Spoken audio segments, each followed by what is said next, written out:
Hi everyone, welcome to Kitaabi Cabins. मेरा नाम चारू है and I have been thinking about reading a lot lately.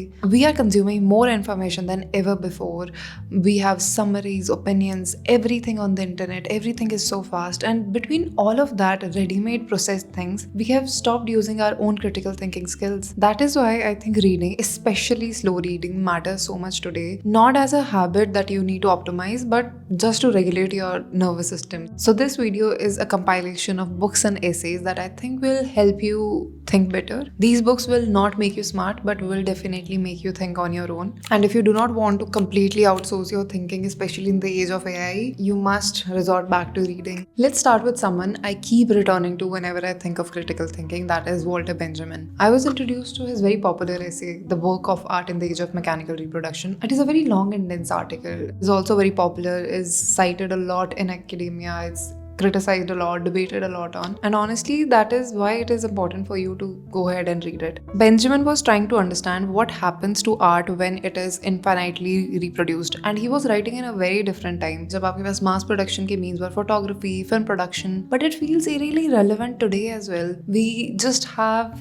our problem on a very, very massive scale, that is AI and endless production and just instant generation of everything that you can possibly think of. The question he was asking still holds true of what happens to originality, meaning and presence when something can be replicated endlessly. Another very popular term he uses in his essay is aura. He defines aura as the special presence that original work of art has because of its unique time and space. Even the most perfect reproduction of a work of art is lacking in one element: its presence in time and space. Another essay by Walter Benjamin that I also talk about in my Build a Bookshelf with Me video, which is very, very dear to me, is Unpacking My Library. This essay is very different in tone to his earlier work. Benjamin is literally unpacking his library while he talks about what it means to own books.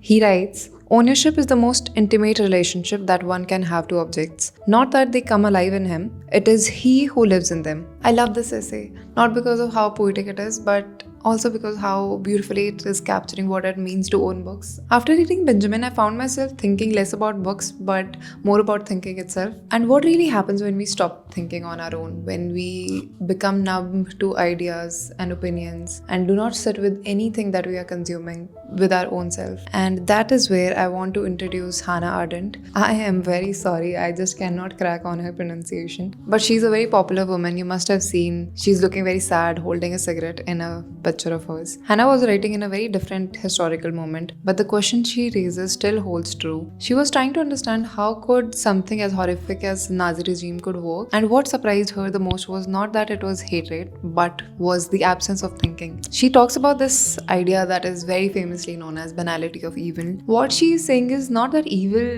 is simple or harmless, but it can be carried out by very ordinary people, inculcated in very usual routines, when people stop thinking, questioning, or judging things on their own. Reading this matters a lot right now, considering on how much of our thinking is outsourced with algorithms to trends and everything that we see online. Because I know a lot of people who would be watching this are already readers, and as a reader, you must realize the importance of language. For me personally, I don't even care if you're giving me a book with a horrible plot, but if the words are used beautifully, if the prose is strong and the language is doing something interesting, I will stay. And if you want to understand the nitty-gritties of language, why it matters, on what words you are using, how are these words affecting everyone around you, you must get your hands on Baldwin. The books I'd recommend are The Notes to a Native Son and The Fire Next Time. His command on language is beautiful, and you would see it how you will progress through any of his work. He keeps returning to this idea that the word we are using about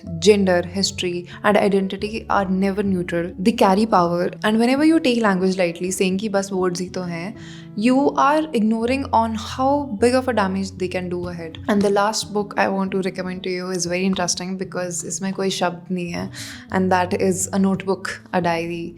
I want you to pick up a notebook and start writing. आप जितनी मर्जी critical thinking पे किताबें पढ़ लें, but if you are not sitting with your own thoughts, there is absolutely no way you'd be able to grow on this skill of critical thinking. Critical thinking will only come when you will sit with an idea long enough, start start consuming more and cross-referencing to all the other things that you are reading at the same time. पर उसको ये लिखना पड़ेगा किताब में, आप नहीं भाग सकते हैं इस चीज़ से कि हम सिर्फ पैसिवली कंज्यूम कर सकते हैं. And yes, this is it from my side. Please let me know अगर आपने पहले से पढ़ी हुई हैं एसेज और किताबें, और if you have any other recommendations to give in. Thank you for being here, thank you for being kind, and I will see you next time.